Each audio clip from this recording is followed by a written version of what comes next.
এই তো কিছুদিন আগেই তিনি মাইক্রোফোন সামনে নিজের চিরপরিচিত বয়ান পেশ করেছেন।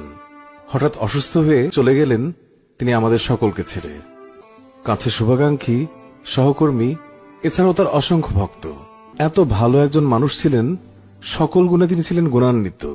তিনি আজ আমাদের মাঝে নেই। কোনোভাবেই যেন নিজেকে বিশ্বাস করাতে পারছি না। সত্যি বিশ্বাস করতে কষ্ট হচ্ছে। এখন থেকে আর সেই মমতাময়ী কণ্ঠে কোনো ওয়াজ শুনব না, কোনো ইসলামী বক্তব্য শুনব না। এটা যেন বিশ্বাসই হচ্ছে না। এখন থেকে আর সেই মমতাময়ী কণ্ঠে আর শোনা যাবে না আল্লাহর দিকে ফিরে আসার আহ্বান। সত্যিই খুব কষ্ট পেলাম। সত্যি আমরা অনেক গুণী একজন মানুষকে হারালাম, এবং হারালাম তার মায়াভরা সেই কথা এবং কণ্ঠ, যেটা আর নতুন করে কখনোই শুনতে পারবো না।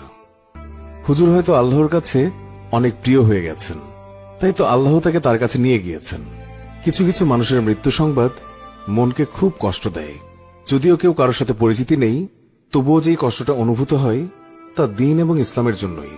তাদেরকে দ্বীন এবং ইসলামের জন্য অনেক অনেক ভালোবাসি। ওনার আলোচনা খুবই দরদ মাখা ছিল। আল্লাহ তাআলা দ্বীনের খাদেমকে ক্ষমা করুক, জান্নাতুল ফেরদৌস দান করুক। ইয়া আল্লাহ রাব্বুল আলামিন, তুমি হুজুরের কবরকে নূর দ্বারা পরিপূর্ণ করে দাও। ইহজীবনে তার সকল গুনাহগুলো মাফ করে দাও। তার আমলনামাগুলোকে আল্লাহ তুমি কবুল করে নাও। আমিন।